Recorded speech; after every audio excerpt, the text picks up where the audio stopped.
¿Se acabó la Reforma?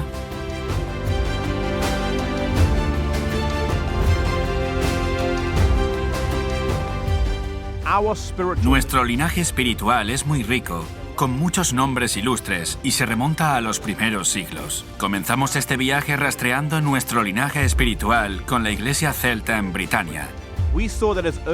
Hemos visto que desde los siglos V y VI, siguiendo hasta el siglo VII, había cristianos que procuraban mantener una fe basada en su comprensión de la Biblia. Los valdenses del norte de Italia eran uno de estos grupos, y sus raíces se remontaban a los primeros siglos del cristianismo. La fe y las creencias de grupos como estos estaban en conflicto con las exigencias de Roma, que reclamaba ser la Iglesia madre, y buscaba o cambiarles las creencias o destruirlos.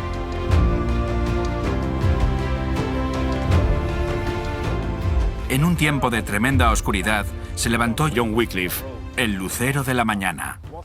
Aunque no inició una nueva iglesia, al traducir la Biblia y gracias a sus escritos, quitó el velo de tinieblas que habían traído los siglos oscuros de la Edad Media. A John Wycliffe le siguieron Hus y Jerónimo en Praga, dos hombres valientes. Un siglo más tarde, se levantó Lutero en Alemania, Zwinglio en Suiza, Farel y Calvino en Francia y después en Suiza. Todos hombres maravillosos que han ido a contracorriente y que se mantuvieron fieles a sus convicciones.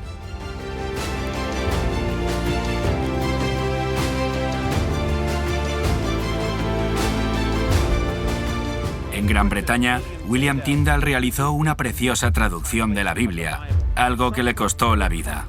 No eran tiempos fáciles para ser creyente. Lentamente, pero con paso firme, la luz empezaba a brillar.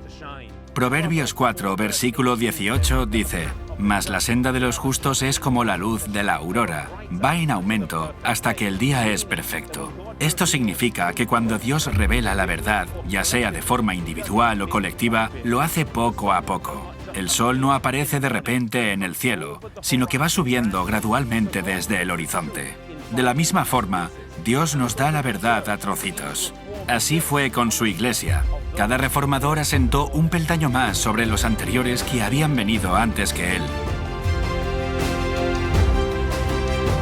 Las verdades de la justificación, santificación, bautismo, caridad cristiana, la libertad y la segunda venida, todas se descubrieron de forma gradual. Los reformadores no estuvieron siempre de acuerdo entre ellos, pero Dios empleó a cada uno de ellos. Al final de la Edad Oscura, en 1798, es cuando se cumple la profecía de los 1260 años, y el mundo entra en el período conocido como el tiempo del fin.